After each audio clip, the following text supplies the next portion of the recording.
Ouais. Ouais, donc le sujet du jour, la réflexion que je me suis fait, c'est j'ai l'impression que peu importe où t'en es dans la vie, peu importe ton niveau de réussite, genre on vit tous la même chose et on passe tous par les mêmes sentiments, frustration, niveau de bonheur. Et genre, je me dis ça parce que quelqu'un qui a beaucoup d'argent ou quoi, genre, on a l'impression qu'il est plus heureux que nous, genre sur les réseaux sociaux, parce qu'il va dans des hôtels 5 étoiles, mais au final, genre, s'il n'a pas la prestation associée à l'argent qu'il a mis dans ce qu'il attendait par rapport à ses attentes, il va avoir le même niveau de frustration que moi, avoir un, un problème de casserole dans mon appartement de pauvre, tu vois. Ouais. Genre, au final, je vais vivre les mêmes sentiments alors que je suis genre 100 fois plus pauvre que cette personne financièrement, tu vois. Et je me faisais la réflexion, parce que là, aujourd'hui, je suis du coup au Brésil, là, on est dans un logement, genre, c'est vraiment 1920, tu vois. Et il y a absolument rien dans la cuisine. Et finalement, mes sentiments, bah, c'est toujours les mêmes. Genre, je suis pas plus heureux, je suis pas moins heureux dans un logement comme ça, parce que j'ai pas d'attente. Et ouais, je voulais juste, enfin, je sais pas, je me disais ça. Je me disais au final, il y a jamais un moment où on ne vit, on ne ressent pas ce que les autres peuvent ressentir, ou les autres ne ressentent pas ce qu'on peut ressentir. Il n'y a pas de genre de situation plus légitime qu'une autre ou moins légitime. On a les mêmes, genre, toutes les personnes à qui je parle, genre, elles peuvent ressentir de la frustration vis-à-vis de certaines personnes de leur famille, tu vois. Ouais. Et en fait, tu regardes genre, si tu regardes une série, je sais pas, une série, il va y avoir des problèmes familiaux. Et au final, peu importe si toi, ton problème, c'est par rapport à ton père ou par rapport à ta mère ou par rapport à, enfin, peu importe ce que c'est le problème, tu vas au final ressentir peut-être de la colère ou de la frustration ou quelque chose, une émotion négative vis-à-vis de ça. Et tout le monde ressent la même chose. Donc au final, genre, je me dis, c'est quoi le but? Tu vois, genre, c'est quoi est-ce que le but, c'est juste de, peu importe la situation, apprendre à gérer, genre, ses sentiments ou apprendre à grandir s'il devait y avoir un but, tu vois. Mais Ouais. c'est une réflexion que je me faisais, tu vois. Ouais, ça ouvre plein de sujets dans le sujet, c'est trop intéressant. Déjà, il y a un premier point où j'aimerais rebondir, c'est en lien avec ce que tu dis là. Pour moi, ça me fait penser à cette phrase, c'est qu'il n'y a pas de hiérarchie de la douleur, tu vois. Et que du coup, tu peux être frustré pour un truc qui est banal pour quelqu'un d'autre, mais peut-être pour toi, c'est ta plus grosse frustration parce que c'est le plus gros truc que tu as vécu. Et ça, je me rends compte que c'est difficile des fois à concevoir que. Il y a une série sur ça, c'est Nos chères petites, je crois, sur Netflix. Je sais pas si tu l'as vu. Non, j'ai C'est pas une, vu. c'est une série sur une femme qui a été kidnappée kidnappée et violée quand elle était, je sais plus quel âge, genre 18 ans, 19 ans, tu vois, et qui du coup va avoir des enfants de son kidnappeur.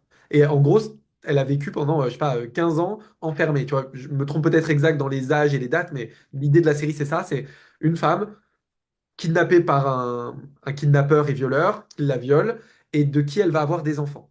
Et en fait, ces enfants, ils ont grandi dans une pièce où ils sont jamais allés dehors.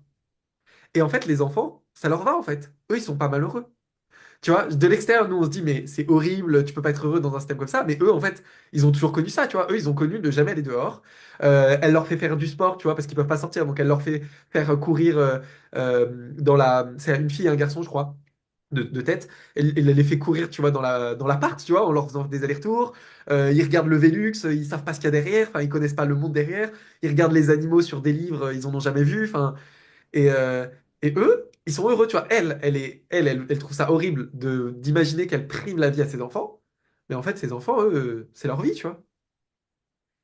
Et, Hmm. et je trouve ça fascinant, du coup, parce que, comme tu dis, ben finalement, quand on se rend compte des choses comme ça, on peut se rendre compte que, du coup, il n'y aura pas un moment où on sera heureux plus qu'un autre. En tout cas, ouais, enfin, ouais, je pense même de manière générale, il n'y aura pas un moment où on sera plus heureux qu'un autre moment.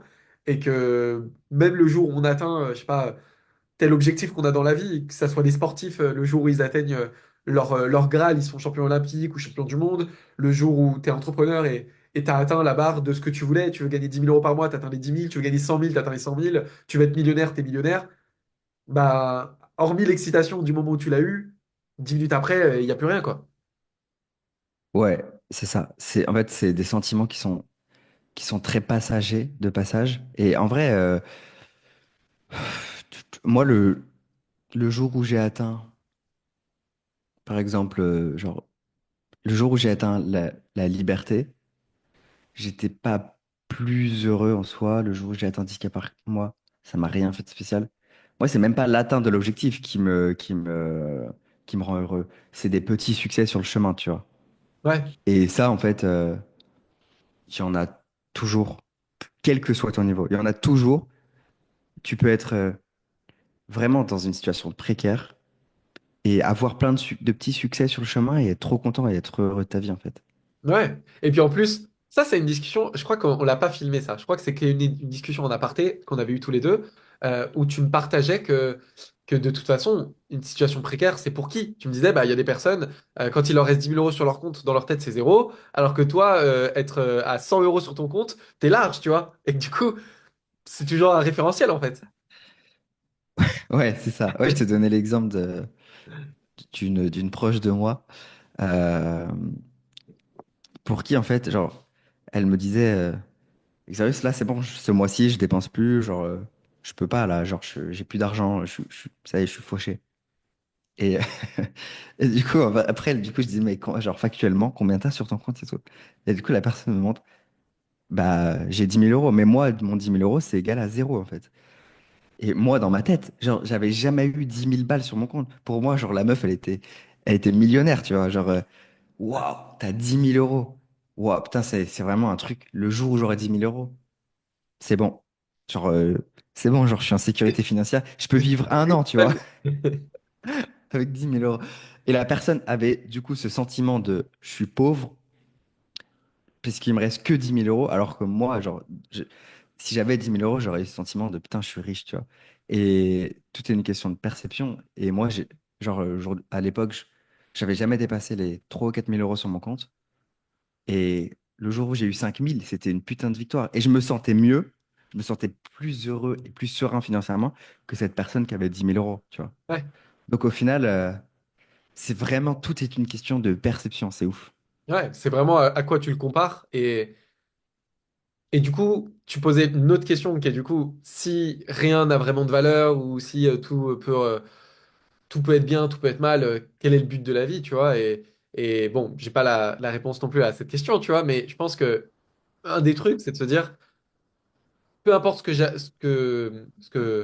j'ai le mot achieve, enfin, tu sais, genre, j'ai pas le mot en français. Atteindre, Ouais, peu importe ce que accomplir. j'atteins, ouais, peu importe ce que j'accomplis, exactement. Peu importe ce que j'accomplis, je serai peut-être jamais satisfait. Mais du coup, quitte à jamais être satisfait, qu'est-ce que je peux faire qui me fait plaisir, tu vois? Si j'ai aucune attente derrière d'être satisfait ou pas satisfait, si je le fais pour rien et que tout est dans le vent, qu'est-ce que je fais, tu vois?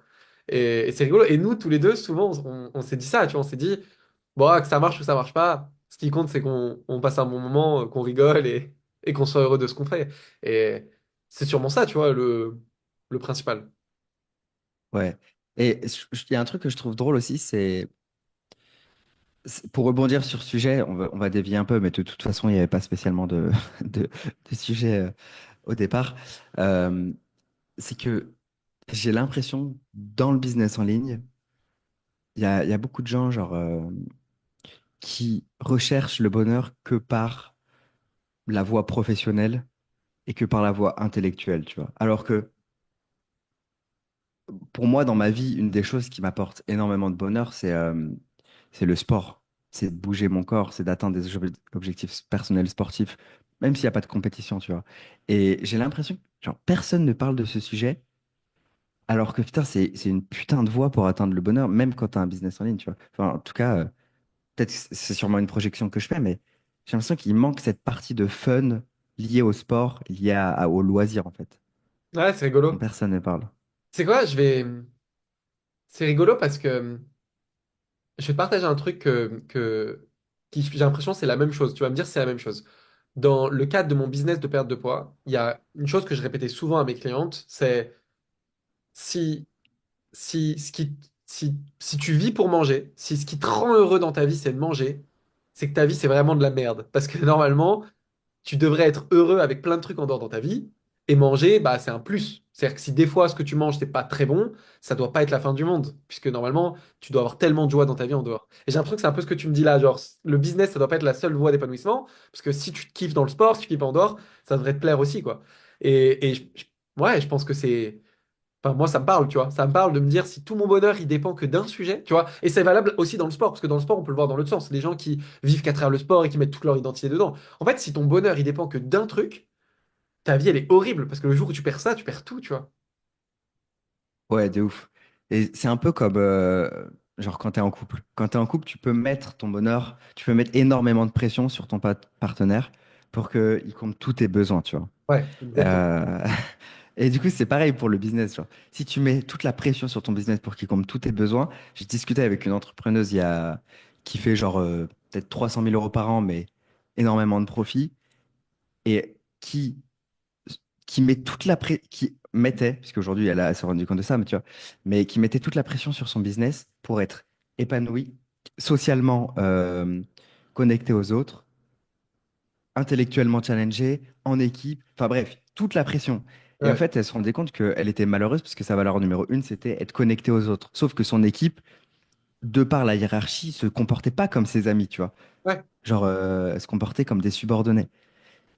Et en fait, une des clés, c'est juste, si tu te rends compte que tu as besoin de vie sociale, bah développe ta vie sociale au lieu de tout remettre en cause ouais, ton business, tu vois. ouais, c'est clair. En fait, j'ai un autre exemple sur ça, c'est mon petit frère. Mon petit frère, il me disait, parce que du coup, il voit que je suis passionné dans ce que je fais. C'est vrai que j'ai cette chance-là d'avoir fait que des business passion.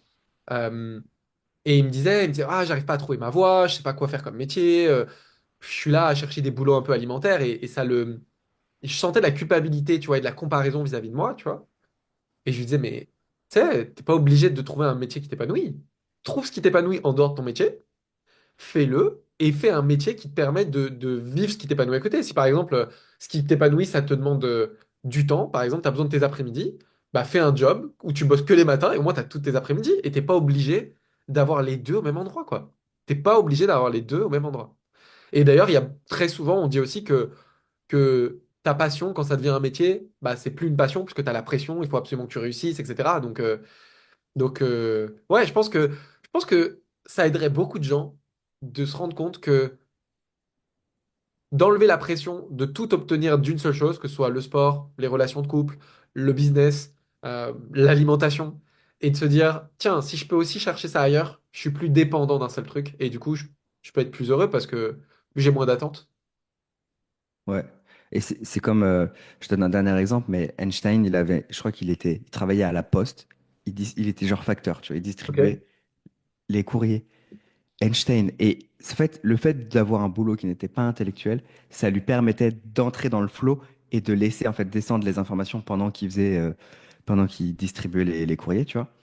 Et quand il rentrait chez lui, là, il mettait toute sa créativité parce qu'il avait l'espace pour ça et qu'il n'avait pas tout mis dans son job, en fait, tu vois. Ouais. Et ça, c'était un boulot qui lui correspondait trop bien, tu vois. Ok, je connaissais pas du tout cette anecdote. Excellent. Et ouais, bah ça, c'est un exemple que donne Tai Lopez dans sa formation. Il parle d'Einstein. Alors, j'ai pas vérifié l'information, mais en tout cas, apparemment, il travaillait à la Poste. L'anecdote est plus intéressante que si c'est vrai ou faux, on s'en fout, mais la Oui, réflexion est intéressante, quoi. ouais. Du coup, pour conclure, je pense que c'est important de savoir en fait que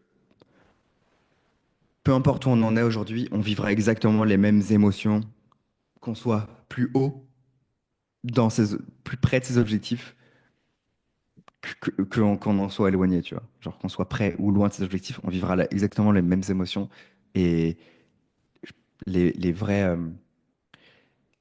Et il faut savourer en fait de chaque petite victoire sur le chemin. C'est un peu bateau, mais bon, c'est la réalité. Ouais, je En pense tout cas, que la ça fait mienne. du bien de le regarder en tête. Donc, en tout cas, moi, je trouve que c'était un sujet intéressant. Donc, c'est cool qu'on ait parlé de ça. Et si c'est aussi un sujet qui vous a plu, faites-le nous savoir. Mettez un like, mettez un commentaire, dites-le nous. Nous, c'est des sujets qui nous passionnent. On a envie que notre parcours entrepreneurial soit au service de notre bonheur et de notre épanouissement et pas l'inverse. Donc, c'est des sujets qui vont revenir pour nous. Si ça vous plaît, dites-le nous et on fera plus de sujets comme ça parce que on a vraiment envie que notre priorité, c'est d'être heureux et de kiffer notre vie. Et pas juste réussir dans un business pour réussir dans un business, quoi. Yes. J'ai rien à ajouter. On est bon. Coupé. Merci.